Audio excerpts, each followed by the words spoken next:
If you go to the syllabus, we do have part A and part B. See, part A is full of introduction, right? There's something like how you can install it, what are the different operations you can do on the command prompt, then matrices and different operations using matrix, something like sum of two matrices or transpose of a particular matrix or inverse of a matrix, or I have a set of simultaneous equation I have to solve using a decomposition method, all those things. Okay.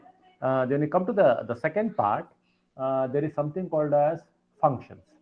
So when we start writing the programs, .m scripts actually, so there are some inbuilt functions within the MATLAB, and at the same time you can have your user defined functions also. And then comes your plotting. So because MATLAB or your Octave, what I told, because MATLAB or Octave, what we are going to use, so that's a purely a scientific environment or mathematical environment. So these are some of the things which we regularly do it actually. You take any application. So we are going to learn all the basic fundamentals, or something like controlling the flow control, say some of the loops actually, while loop, for loop, or some kind of a switch statements, or conditional if else statements, all those things we're going to learn. Or if I want to solve some polynomial equations, or finding the roots of a polynomial equation, okay, then maybe some of the finding the roots using some of the secant method or Newton-Raphson method you might have studied in your maths 4 or whatever it may be. Then numerical integration and solving some of the ordinary differential equations in Runge-Kutta methods, and maybe introduction to Laplace, because when you take the control engineering, so Laplace transform is extensively used. So what we try to use is you do in this actually, how we can use MATLAB or your Octave to solve some of the Laplace equations, and that can be used for any of the applications. Okay, part A is full of the fundamentals, which is almost like we have part 8 parts actually. What we are planning is actually each part will be taken by one of the faculty, and I'll be starting with the introduction, and the matrices part I'll be doing.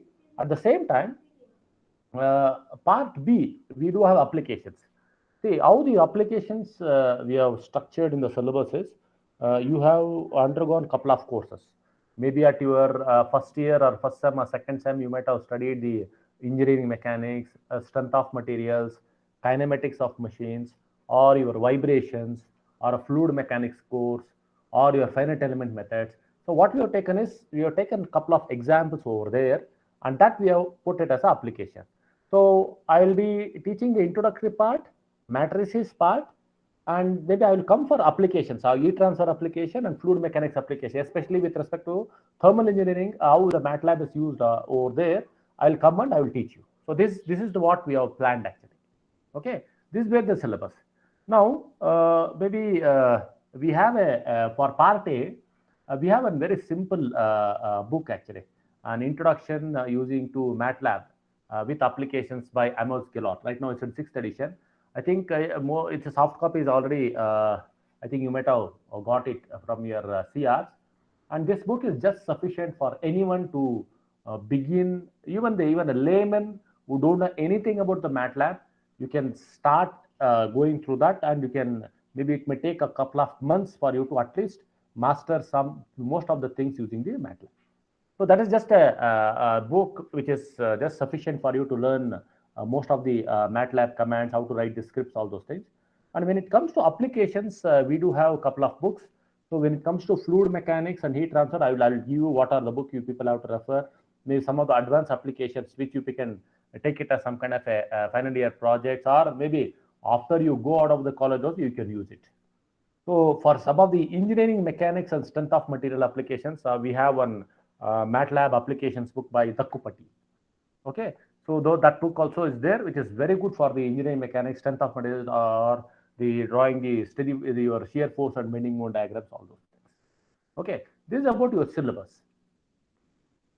And now in our college we used to have the MATLAB earlier. So we had MATLAB, which it was something like from 2011 onwards. I think they went for this commercial version of it, and every year they used to renew it. It was an academic version actually. What we had was an academic version. Since 2020 July, what they told, what the instructions we got from the colleges. So why not we explore the open source software? We are not going to renew the MATLAB. As I was using this Octave since 2010, I think I'm using on a Linux machine. So even though I have both Octave as well as MATLAB, so most of the codes written in MATLAB, that is .m codes we call, those codes can be run on your Octave also. So what if you have a MATLAB installed on your machine, something like some of you may be having your own MATLAB student version or whatever it may be, you might install on your laptop, or maybe you might be having a version earlier than 2016 or 2014, whatever it may be. You can use the MATLAB, or if you don't have the MATLAB installed on your machine, so I'm going to tell you which website you're going to go there and download the GNU Octave and install on your machine. Okay, before I start this session, so I will show you which is that particular thing. So if you just go and there is something called as, you can just search in your Google, google.co.in, just Google it out, GNU Octave. Okay, so GNU Octave is very similar to your MATLAB. It's a scientific programming language, and one greatest advantage what we see is actually it's a open source. Don't call it as a free software, they call it it's an open source software, and which is available in on both on the three OS what we use, the Linux, Mac OS, as well as your Windows. Okay, now what you have to do, maybe what are the information you want, just go to this particular website. You can there are a couple of wikis available on the Octave. So more information on that, you can just go and click on that Octave wiki. There are examples, what is it, all those things, what is the GUI of your Octave interpreter, what we see, all the information is available there. So if you just click on this GUI mode of this Octave, this is how it looks like. Okay, the GUI of your Octave is looks something. It's completely different from your MATLAB. See, MATLAB is a commercial software. Its GUI looks more polished. It is more of like your Windows, Microsoft Office, where you have a ribbon. So I do have a ribbon for the files. I do have a ribbon kind of a thing for an editor. All those things are there for plotting and all.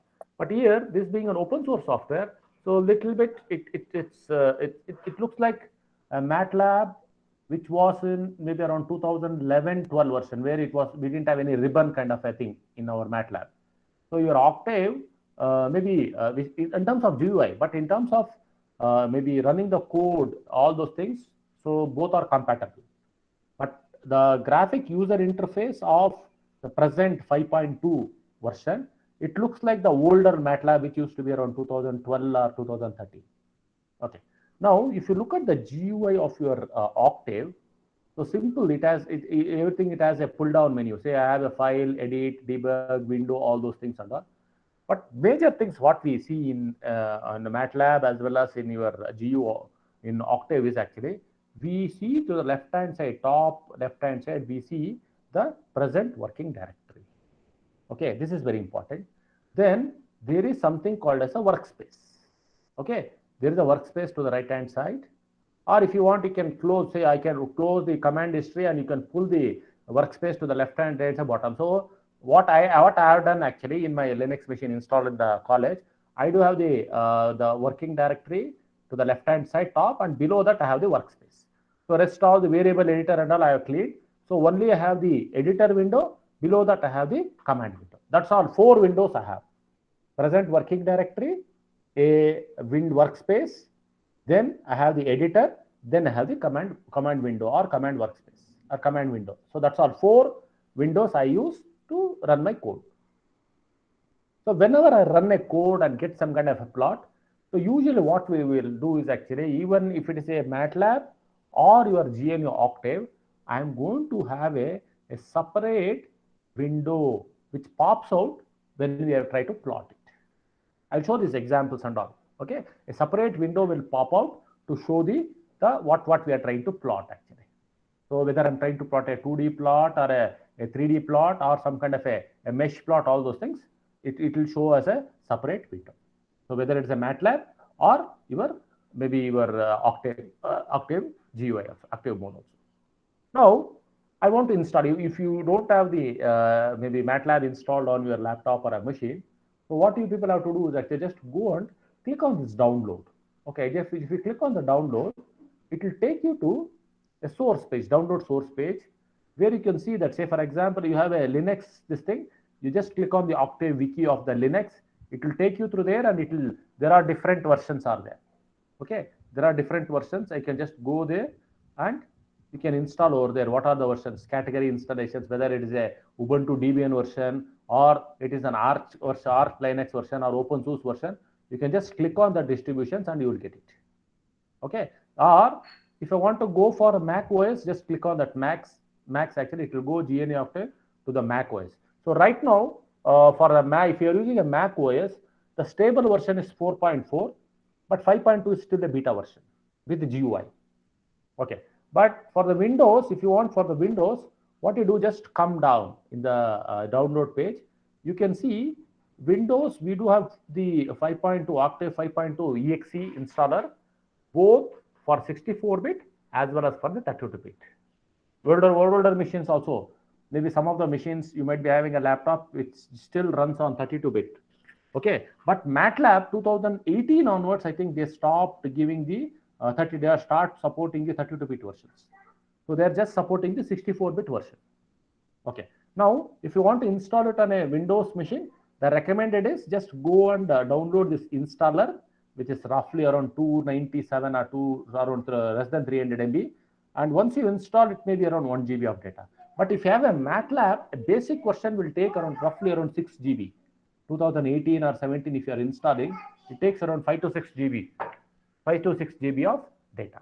So that's what your maybe the software, all those things are done. So if you have any doubts with respect to this particular thing, I'm ready for discussion. You can ask, you can type in the chat window, or no, voice is not breaking. The voice is breaking. Virana? No, sir. Now it's clear. No, sir, now it's clear. Because I'm used to see at home, I have a full Wi-Fi connection. I think it should not break. Okay, fine. So I think how many of you have MATLAB installed on your machine, or some of you want to install Octave, or you want to try Octave, or I prefer you try with an Octave because open source. 5.2 maybe this year end, I think we may see 5.3 or 6 version also may come. Or you have some older MATLAB versions. If you have installed on your laptop machine, or you may get it from your friend, you can go ahead and you can install it. There is no restriction on use of MATLAB or Octave. But when you come for the exam, maybe when you conduct an exam, so if it's an offline examination in the college, we will be giving you Octave. We are not giving you MATLAB. Even though if you give MATLAB, it will be on the older version. That is around 2014, I think it's installed. There are some standalone MATLAB we have installed on the machine. We can install to older version and we can install. You can work on it. That's what we have. Latest version of the MATLAB is not available in the college. Let it be very clear. Is that fine? Shall I go ahead? Yes, sir. Yes, sir. Okay, fine. I'll just go to the this presentation.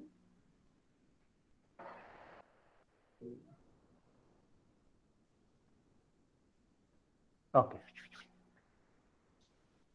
See, as I told, your MATLAB or Octave, both are scientific environment. It's extensively used for performing the mathematical computations, or analyzing the data, or visualizing the data, or use some kind of a built-in functions to do some operations. Fine. Sometimes I think now most of the softwares what we use is extensively used for design, optimizing your design. So most of you might be knowing that there is one software from Hyper, that is Altair, that is called as OptiStruct actually, and that particular software is extensively used for optimization. Only optimization work it does. So I'm going to take a particular design of a particular part or something, and I'm going to work on it. It's going to remove the mass, all those things and all. So here in MATLAB, you have to do the similar kind of a work. That's a commercial software. You can do in the MATLAB such thing using your code. You can write a code and you can try to optimize your design, or test a particular, say, I might be having number of prototype designs. So 1, 2, 3, 4.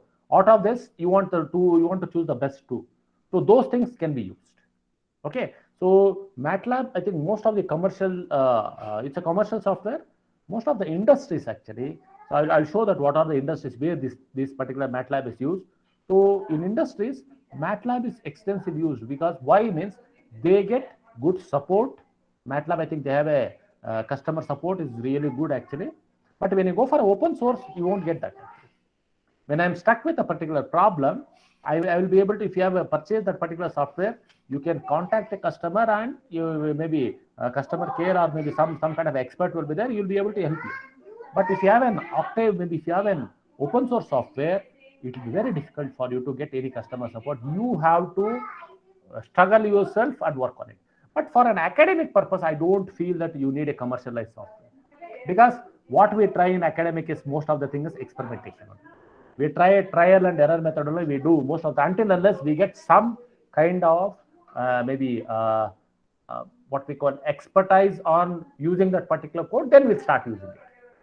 So I feel that until unless it's not an industry, academic commercial version should be there, or the MATLAB people should be able to provide this MATLAB as a maybe a low cost edition academic version for the academic purpose.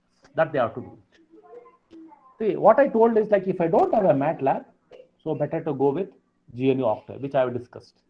Okay, you can just go there, click on the GNU Octave, go to that Octave wiki, whether what OS you're using, whether I'm using the Linux, whether I'm using a Mac OS, or whether using the Windows. You can just download that particular file, either it's a Ubuntu or a deb file, or if you're Arc, maybe Arc Linux, you can download that particular file and you can install it. Okay. Now, some of you maybe if you have a MATLAB login, so with email ID and password, which we used to do earlier. So when our college had a maybe academic count license, so all the faculty and students, I think you were able to log into MATLAB online using your BMS email ID. So that means I can go to MATLAB online. I need not install on my machine because I see MATLAB, if when I try to install it, it takes roughly around 5 to 6 GB of data. The same thing I can use if I go, only thing is I need a little bit of internet connection. Just go there and log into your MATLAB online and you can run your code. You can do that. Okay. Similarly, even though I have an Octave online is also there without installing the Octave on your machine. So we do have an Octave online, but the GUI doesn't look that polished as that of your MATLAB. But it's an alternate to your MATLAB. So many of the students, educators, researchers, so they use Octave online. So it's extensively used.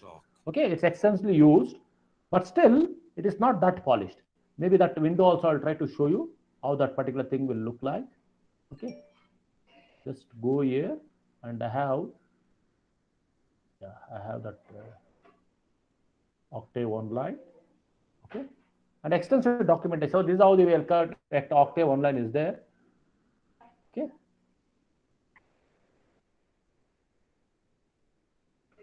Just go to the right hand side. There is a menu. Just click on that. You can sign in with a simple Gmail ID. You don't need any extensive, all those things, maybe creating an account, all those things. You have a Gmail ID. Just go there, sign in with your Gmail, and you can do it. So look at this. I do have at the bottom, you have an Octave command prompt, and I can write the code here. Okay, I can write the code here, whatever the code. See, say for example, I want to define some A is equal to B. See here, automatically it's going to define. Okay, so A is equal to 2, sorry. A is equal to 2, I'm going to define. You can see these variables. Variables is nothing but your workspace. Okay, variable is nothing but workspace. So you can easily, whatever I want to do it on my local machine, I can do it on my command prompt on the Octave online. It's not that much polished, but I can run my code. I can run my code using your Octave. So that those things I can do it. Actually. I can sign in. Simply, I can just go and sign in with my Gmail ID. Okay. So sign in with my Gmail ID, and I can start working on my Octave online. This is what I can do. Okay, I can run my script. Just go. I can just go here. I can run my script. So already I have some average, circle, all those things already my which I was using earlier. So those things are there. To the left hand side, I have MATLAB code, and here I can see the variables. That's called a workspace, and here I get the output. So all those things are there. Okay. Now coming back to your presentation.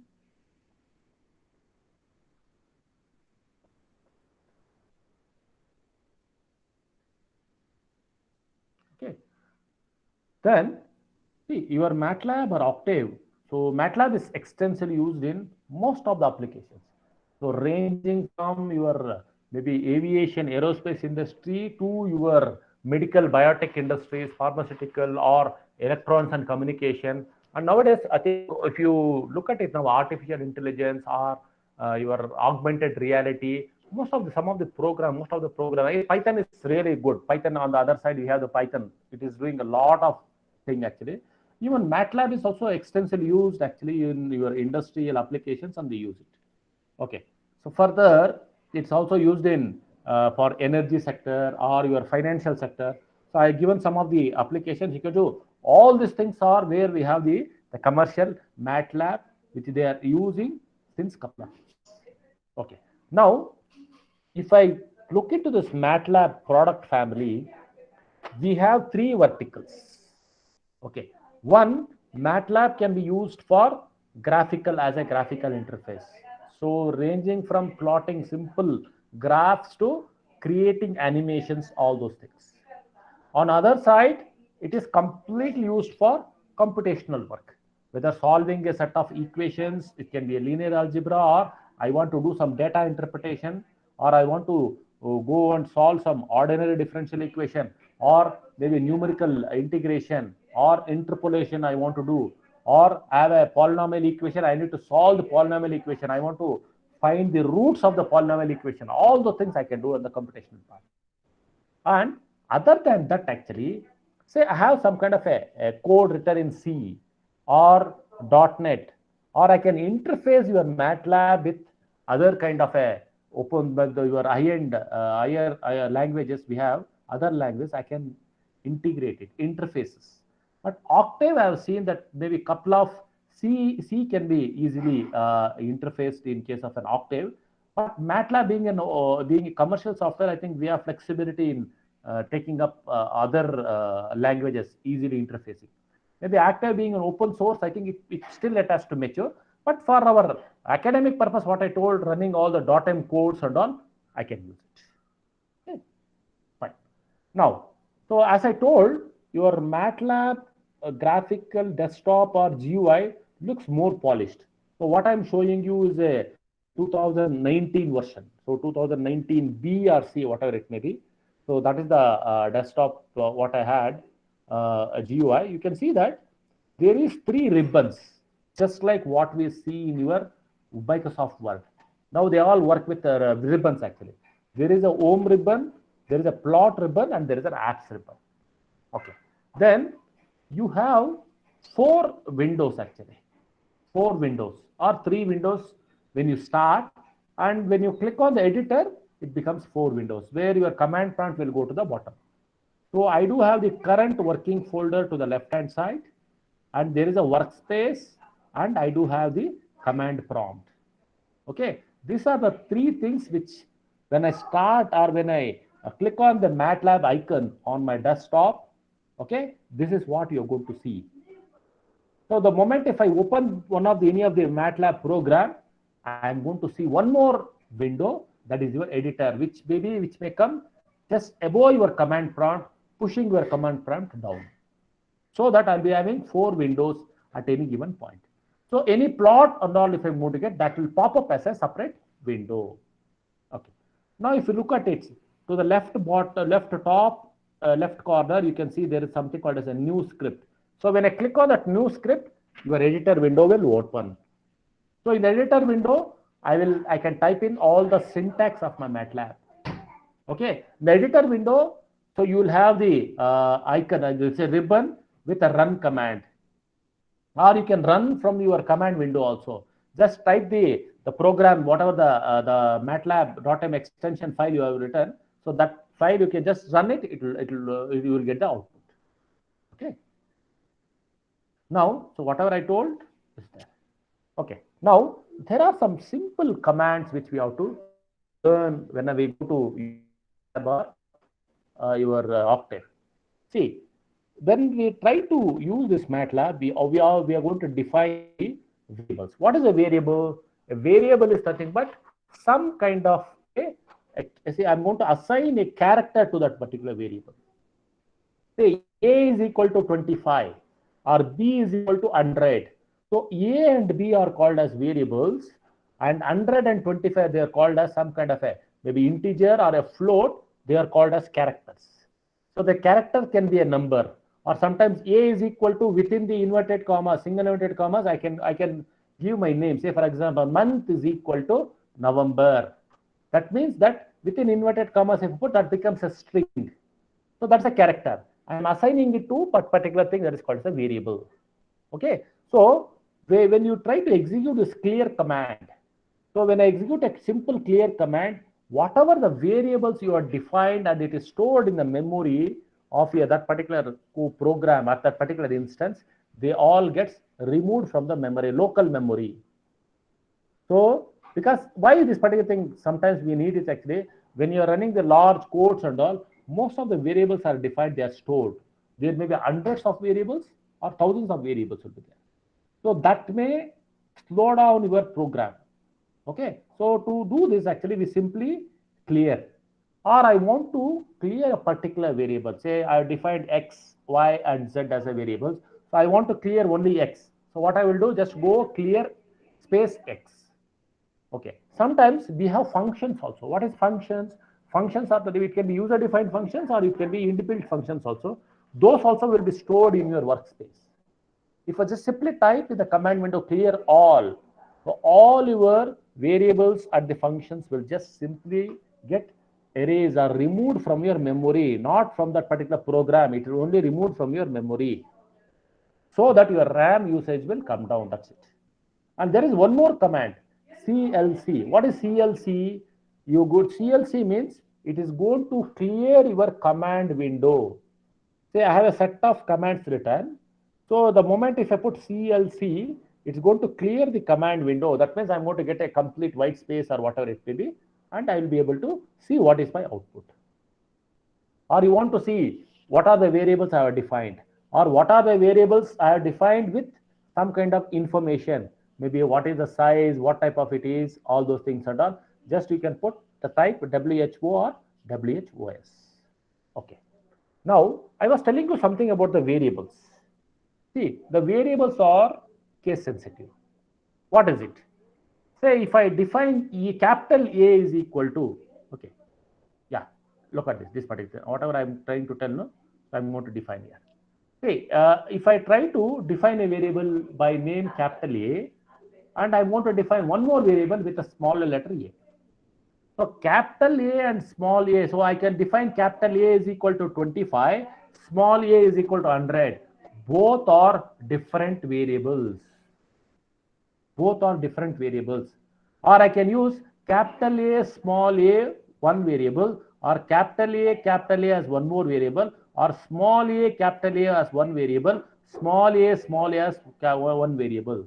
That means whatever may be the thing I'm going to use, whether it's a capital letter or a small letter, they are all case sensitive. Okay. And second rule, the variable what you are going to define has to start with a or must begin with a letter. It should not start with a number. Okay. And the variable can be a combination of letter, number, and don't use any kind of special character. Only the character what you can use is the underscore. Never ever use something like star or at and all those things. Never ever use it for your defining the variable. I think if you go through the Amos Gullart book, all the rules and regulations are clearly given. Okay. Then when I'm trying to define this variable, so I should not use the inbuilt function. Say I have something called as pi. What is this actually? It defines the pi value. Or you have some trigonometric relations, sine, cos, or I want to plot. Okay, I want to find log.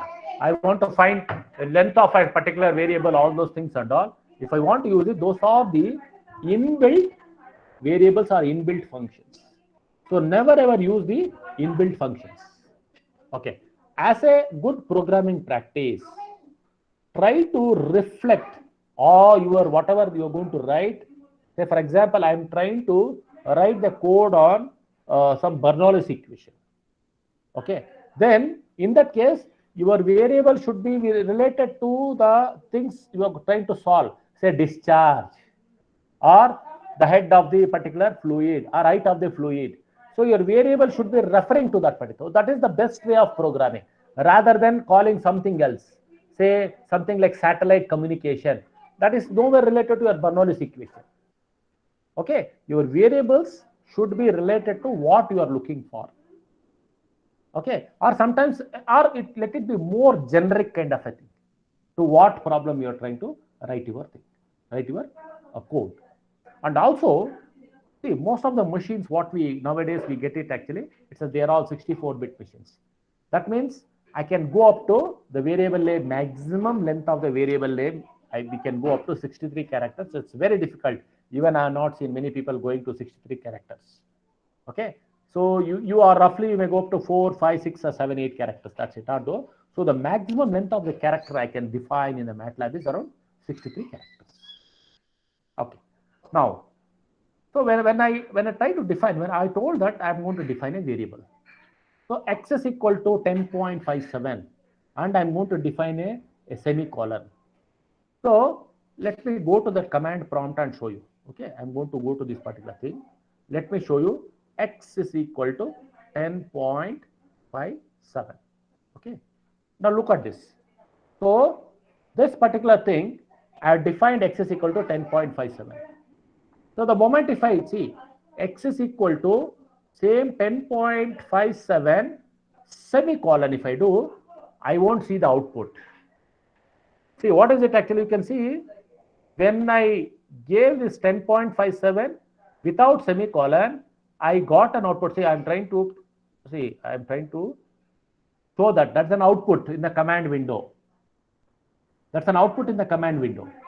But when I try to end that particular command with a semicolon, I'm not seeing. But still, the variable is defined. Okay, the variable is defined. Suppose if I define x is equal to some 75. Okay, x is equal to 75, and I'm going to put a semicolon. Okay, now x is equal, I'm going to type x. Okay, I'm going to type x. Now you see what has happened. See, when earlier I defined x is equal to 10.57, then I defined the new value of the x, which is 75. Now if I try to see what is stored in the memory, it is the latest value of the x, what is stored. Okay, that's what I'm trying to show here. So here 10.57, whatever I have defined, okay, and whatever the new value I'm going to define, when I try to check for the new value, it is the new value that will be overriding your old value. And if I try to put a semicolon at the end of my syntax, the variable is stored without displaying in the command window. That's all. But the variable is defined and it gets stored. If I put a semicolon, it gets stored without display. If I don't put a semicolon, it gets stored as well as it gets displayed. That's the only major difference what we could see. Okay. Now, see, in the previous thing, it was 10.57 is a float. It's not an integer. Even 73 point something is a float. Is it possible for us to define a string? Yes, but strings are defined within the single quote or single inverted comma. Okay, so single inverted comma can be a string. I can assign it to a particular variable. So month is equal to maybe November or August, whatever it may be. Or you can write your name of that particular person. Name is equal to some Ajay. I can define a particular string to any variable. Okay, so that is called as creating strings and using your variables. Okay. Now, I have defined a variable. Or if you want to display in the program, in your code syntax, if you want to display, I have to use a inbuilt function called as DISP. DISP, within your brace, I have to put the variable. Say I have defined a variable as something, some A or B or whatever it may be. So the moment if I put display that A, it gets the command output will come. The command output will come. Okay. I'll show the code. I'll show that particular code and I'll show you the example. See, I was telling you something about the workspace. See, the workspace, what is it actually? The workspace will show you the variable name and what is the value it is going to store, even though it's that particular thing, but when you try to expand it, you can see the value. And what is the size? Size means you can see 1 cross 1, 3 cross 3, 1 cross 2, or 1 cross 5, all those things you can see. And what is the class? By default, in your MATLAB, it's going to take as a double precision. Default it will take as a double precision. Okay. And 1 cross 1 means what actually? It is a scalar. 1 cross 3 means it's a vector. Or 3 cross 1 is a vector. 3 cross 3 is a vector. 2 cross 2 is a vector. So here A is a scalar and B is a vector. Okay. So even though this is a vector, but it is stored as a cell value or a structural value. So this is how these particular things are stored actually. So once you start writing code and all, you will come to know what exactly those things are. Okay. Now, some kind of an mathematical operations, I'll show that. Then I'll come back to that. Okay. Now, there are some math operations which we can do. At the same time, there is something like order of precedence. Okay. What is it actually? When I have an equation, which I may be having a parenthesis, or I may be having some kind of an exponential, or I may be having an multiplication, division, addition, or subtraction, whatever it may be. Okay. So when you have this, actually, the order of precedence is actually, first it will be parenthesis. Okay. Or there can be nested parenthesis also. So one inside the other. Okay. Nested parenthesis also though. So that will be executed first. Then if there is an exponential 2 to the power of 3 or 2 to the power of 5, anything such things are there, that will be taken as the second precedence, the second order. Then your multiplication or division, at the end will come your addition or subtraction. So this is already we know, we might have studied in your high school or whatever, school level, whatever. So even in your MATLAB, when you're writing the code, this the order of precedence is same. Okay. Now, some of the arithmetic operations directly you can work from your command window. Whether it can be addition, subtraction, multiplication, and exponential. And there are two types of divisions. One is the right division, which means that numerator divided by denominator. And the moment if you put a left division, it is actually denominator divided by numerator. So you have that all 6 operations and 4 order of precedence. What we do, these things are extensively used for your mathematical operations. Okay. Other than that, there are some predefined variables in your MATLAB. Okay, fine. So when I try to run a code, so I need to get an answer. So answer, so it shows the answer of that particular thing. So then the moment if I put pi, it shows the value of the pi. Or if I put a predefined variable EPS, it shows the value of the smallest difference between the two numbers, which is approximately, so it is the epsilon, whatever it may be. Or if I want to get an infinity, INF. Or I want to go for some kind of a complex number, IJ, I can do that.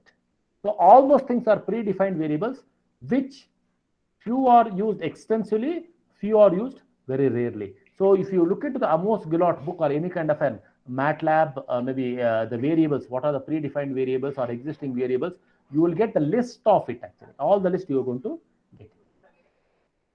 Okay. Now, at the same time, there are some mathematical functions. Okay. If you come to the trigonometric functions, sine, cos, tan, cot, cosecant, secant, all those things. So when you have the basic functions, my theta value should be in radians. I have to ensure that my value is in radians. So if I want to go for a degrees, so you have the sine D, cos D, tan D, cot D, all those things. What does it mean? My theta value is in degrees. So you have to, when you're writing the code, you have to be very careful whether I'm using the value of the theta in, whether I'm substituting the value of the theta in degrees or in radians. or sometimes I want to find the hyperbolic. So for sine hyperbolic or inverse of the sine, for all those things, your value of theta should be in radians. So the only for the basic operation, you can have the value sine d. If I use, your d means it is in degrees. You have to be very careful. At the same time, I can use some exponential values. I can use the inbuilt function. It can be log base 2 or log 10 or square root, some of the examples, or complex functions, or some kind of an factorial, or we call it discrete mathematics, or you finding the rank of a matrix or inverse of a matrix or determinant of the matrix. So we have some separate matrix inbuilt functions which we can use it and we can find it. So I'm trying to list some of the very frequently used inbuilt functions which you people can use it. Okay. Now, see, one more thing here we have to look into is, so MATLAB, if I define a single variable with 1 cross 1, one row and one column, it is a scalar. Okay, MATLAB, see, the moment MATLAB or after MATLAB treats all the variables as matrices. That is a very beautiful. That means what your MATLAB does, MATLAB is going to solve your matrices. Any equation I'm going to give, that equation is solved as a matrix. Okay, it's going to take that as a matrix. Now, the moment if I define the scalar, so it is 1 cross 1 matrix. The moment if I define this as a vector, it should be more than 1 cross 1. Okay, it is more than 1 cross 1. Okay, if I call it as more than 1 cross 1 means I have to define it. What are those actually? So if I go and check it, what are the different things? If I go and check it, so I'm going to define something like this. Whether it's a one-dimensional, whether it's a two-dimensional, whether it's a three-dimensional, I can define it. So if it's a scalar, I told it's 1 cross 1. It's a row vector means it is 1 cross 3. It is something like m rows and 3 columns. Or column vector, it is 3 rows and 1 column. Okay. Or I can go for a square matrix. It can be 2 cross 2 or 3 cross 3 or 4 cross 4, whatever it may be, but one-dimensional. And similarly, I can go for a 3 rows and 5 columns, 3 cross 5. It can be 2-dimensional, or it can be 3-dimensional, or it can be 4-dimensional. So it all depends. So very roughly, it's very difficult to go beyond 3-dimensional. But most of the matrices what we are going to teach maybe in the next coming classes, it is there of one-dimensional matrix solving. So 3 cross 3 or 2 cross 5 or 2 cross 4, this kind of matrices we are going to look into that, and we'll try to work upon it and do some operations on it. Okay. Now I want to create a scalar. So what is a scalar? It's a simple variable. Say if I define a is equal to some 23. That's all. It takes that particular thing, 1 row and 1 column, it takes the scalar and the value is created, and that is value stored in your MATLAB. Okay, in your memory. So I want to create a row vector. So row vector is created something like this. Within your square braces, you have to define the numbers separated by comma or with spaces. So 12 space 14 space 63 will give a row vector, or 12 comma 14 comma 63 within your square bracket will give a row vector. So what if I want to create a column vector? I need to use what is called as a semicolon. Okay, so 13 semicolon, 45 semicolon, and whatever it may be, I need to close with the square bracket. You can see I'm getting a column vector. Okay, 3 cross 1, or the previous one it was 1 cross 3. Or if I want to create a 3 cross 3 matrix, so I can go with this kind of a thing. That is 1 comma 2 comma 3, or 1 space 2 space 3 semicolon, 4 5 6, 4 space 5 space 6 semicolon, then 7 space 8 space 9, close all the brackets, you will get your matrix. So this I'm going to teach you. Maybe I will create the matrix and we'll try to do some operations of the matrix in the coming classes, in the next matrix classes. Okay. Now, so when I'm trying to use this matrices, there are some simple MATLAB symbols. So what I told, whatever I was discussing, it can be a command prompt, or it can be a simple semicolon, or it can be a colon, or it can be a separate statements with a simple comma, all those things. So those things, whatever I discussed now, those expansion meanings is given in this particular slide. Okay. Now, there are some inbuilt functions to know what is the size of my data or what is the length of the data, all those things. So these are some inbuilt functions. Why this particular thing is very important? Say the moment if I tell length of my vector, it will tell how many number of elements are there in the my vector, what is the variable you have defined. The moment if I tell what is the size of that particular data, it's going to create, it will going to tell the number of rows and number of columns of that particular matrix.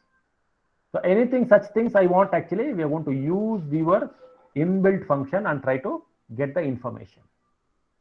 Okay. Now, so we all try to write what is called as a MATLAB code. What is called as a MATLAB code with an extension .m, and those are called as script files. What is a script file?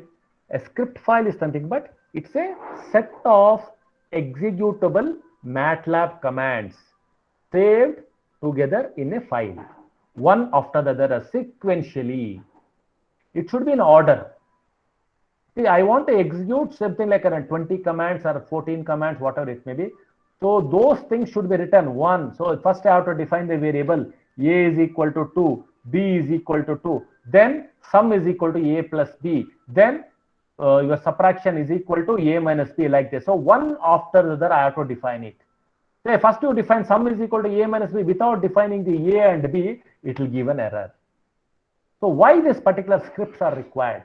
See, instead of writing all the things on the commands, so I can write the set of commands in a particular text file or whatever it may be and give an extension to it. I'll be able to run those particular set of instructions at one go, which is from that particular file, which will be very, very fast. All the commands can be executed at one go rather than executing the single command from the command window. So that's why script files are always preferred. Okay, done.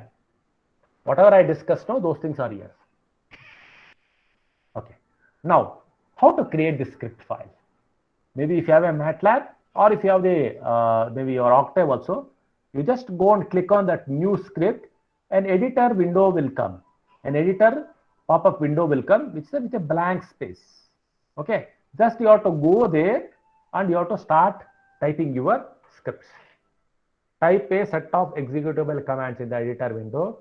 Then you have to be very careful when you are saving. You have to save that in your current working folder.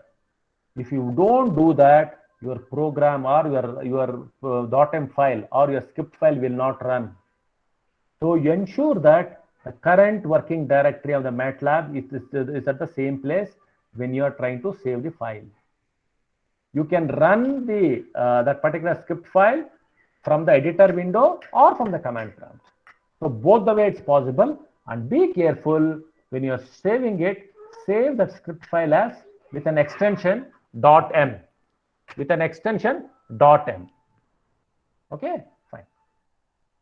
Now, so I'm trying to show you a simple example here. Okay, the simple example here is actually this is a script file to compute the area and circumference of the file. Okay, given circle. So look at this. I have used a percentage symbol at the top. See, when I start any line or syntax in the MATLAB with a percentage symbol, it is taken as a comment line. So when I use the percentage symbol, the moment I do that, it turns to green and it doesn't execute. That means the percentage symbol ensures that that particular line becomes inexecutable. Okay. Then I am going to write this set of lines. Look at this particular program. Radius is equal to some 4 with a semicolon. That means I'm going to store the variable and I'm not printing it in my command line, command window. Then I'm going to find the area is equal to pi r square. Then I'm going to display that particular area. Then I'm going to find the circumference, which is 2 pi r. Then display the value of it. Then if I want to run it actually, so you have to save it actually. So I can save whatever the way you want. But when you're saving, don't try to save it as an inbuilt function. That's the only thing. Say, for example, don't save it as a plot. Don't save it as a sign. It will give an error. It will give an error, but still your user defined function should be, or your program or your script file name should be different from the inbuilt functions. Okay, once you save it, you can just go and click on this run. It's going to run, and you will see the output in the command window. Okay, now when it comes to plotting, simple rule we have to plot. Simple rule we have to follow. Either plot can be of a single variable, or plot can be of two different variables, or plot can be of three different variables. That's all. One dimensional, two dimensional, three dimensional.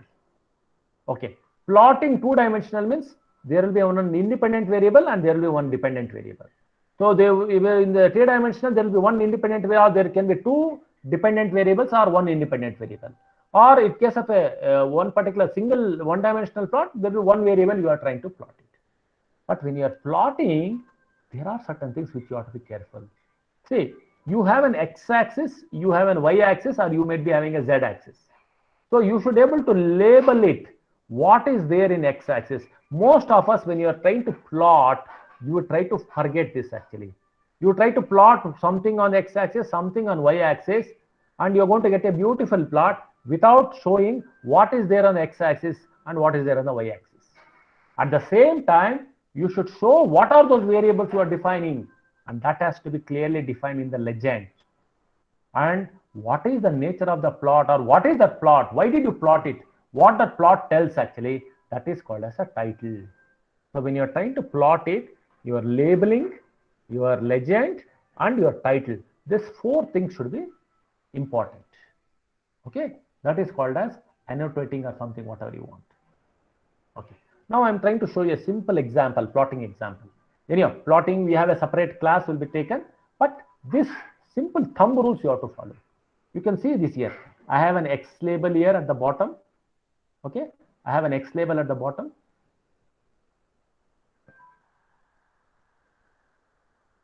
Okay, I have an X label at the bottom, and I have a Y label here. So X label is time in seconds, and Y label is response in millimeters. Okay, then I have a legend here. Then I have the title, which is called as damped vibrations. So ensure that when you are plotting, this simple four things are there in your plot. And now it looks fine. So when you have this label, oh, what is there on the x-axis? Yes, it's time. And what is there on the y-axis? It's a response. So it can be millimeter or it will be. So I should know. So response, sometimes if you don't give anything, I can assume anything. So response is in 0.2 or 0.3 meters. So you will be confused. So you try to put that label, then clearly it is understood that yes, that is the label for the values plotted in y-axis, and this is the label for the values plotted in x-axis. And what is A, what is B, you have to clearly tell. Okay, that's the legend. Then what is this plot? This plot is clearly some kind of a vibration problem that is called as your maybe damped vibration or damped oscillation, whatever it may be. You got it? So that's what I have run the code, and I made this particular plot and I have put it in here. Okay. Now, so there is another some of the some useful commands. I think I took from the Amos Gilot and somewhere put it actually. Say I want to check for the number of files in your current working directory. Just I'll put ls. Or you want to check for the what is your working directory, present working directory. Just you can put pwd. Or you want to list all the files in your current directory, you can just put a dir. So these are some of the commands which you might be knowing, or you might have used in your Linux, or you might have used in your Windows terminal also. Those things I have put, you people can use it. Or there can be, you can add some more to it also. Say I want to change the directory, or you want to say cd, I want to change from A to B or B to A, you can do that. Those things also you can do it. Okay. Now in MATLAB, we try to do some logical operations. Extensively, we will be using only these three logical operations, or a combination of these logical operations. The first one being a NOT operation, the second one being an AND operation, and the third one being an OR operation. Okay, so A or B, A and B, A not B. So you have the precedence actually, which comes first and your and or operation are at the same level. So that's the thing. I can use and with an or. So what I can do, A or B and with some C. That means the equal precedence is there. So when you're using this logical operators, you have to be very careful in the MATLAB. Okay, what purpose I'm trying to use that particular operation or your logical operators. Okay. Now, see, when we try to get an output from your MATLAB or your Octave, the first thing, if you don't do anything, you are going to see the output as 16 digits. That means format long is the default display output from your new results, numerical results. Sometimes I have to, so you have some 8 different formats. So sometimes we may have to round off the results to 2 decimals. So just put format bank, or I want to get it to 5 decimals points actually with a dot actually. Then simply I can put format short. Or you want it in exponential format, format short E. Or I want my output in hexadecimal, format X. So I can get all these things in whatever the way I want using this format inbuilt function. So we use either format short or format short E most of the times. That is just sufficient. Whether I want that my output in 4 to 5 decimals or I want my output is in your exponential decimals. Okay, that's what we are going to use it. Okay. So if you're using the MATLAB, you have a MATLAB installed on your system.